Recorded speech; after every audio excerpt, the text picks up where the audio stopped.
Hey there, Brandon here from ThirstGym.com, and today we're talking about an exercise called the Decline Med Ball Overhead Sit-Up. For the exercise, what you're going to need is a med ball. The weight can be as heavy as you're able to do for the exercise. You are also going to want a utility bench that can decline so that you've got either an attachment you can put into to lock your feet in, or you can have a partner hold your feet off the edge of the bench. But you do want to create a slight decline. To also make this more difficult, you can make this decline up higher and make it much more aggressive. So essentially your incline bench would be higher, but you're going to be operating from a decline here. Pretty self-explanatory once you get that kind of figured out. Now what we're going to do is we're going to just get in the decline bench.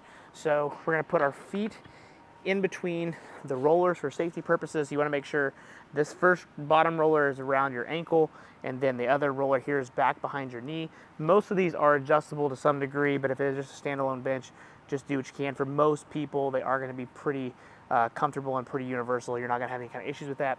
And then all you're going to do with the med ball here is we're going to go back in the decline position. So notice that I'm completely flat, head's all the way back here. I'm going to take the med ball, I'm going to reach it towards the ceiling, and then as I go to do my sit-up or my decline sit-up, I'm going to take that ball and always keep it overhead. So I'm going to go from here, reach, then over up to the top, and then back down. So notice that I'm trying to control it not only on the way up, but on the way down, and actually shooting my head through the gap as I'm going to do that exercise, and then coming back down. At no point do I want to take the med ball here and throw it to come up, okay? And at no point do I want to actually have it here and then have the med ball go forward. I'm trying to always keep the med ball going straight up towards the ceiling. My shoulders are moving with me as I'm performing the exercise, okay? So that's the biggest pitfalls that I see.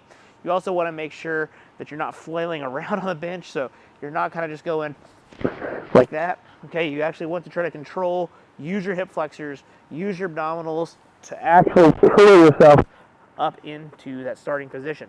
Now, this exercise can work great pretty heavy if you're able to stand it, or you can do it for repetitions. It's really kind of up to you. For most people, if we're trying to develop general abdominal strength, I like doing anywhere from 8 to 12 repetitions. It seems to be a good spot for most people, but you can clearly push this up to 20 repetitions if you would like. And again, to increase the difficulty, you just increase the weight of the med ball. That's going to make it a little more challenging on the upper body. If you are satisfied with the weight that your upper body is kind of feeling, but you feel like your abdominals could still do more, then you can certainly crank the decline aspect of the bench to increase the difficulty there as well. So you got a couple of different options to choose from in terms of how to level up this exercise.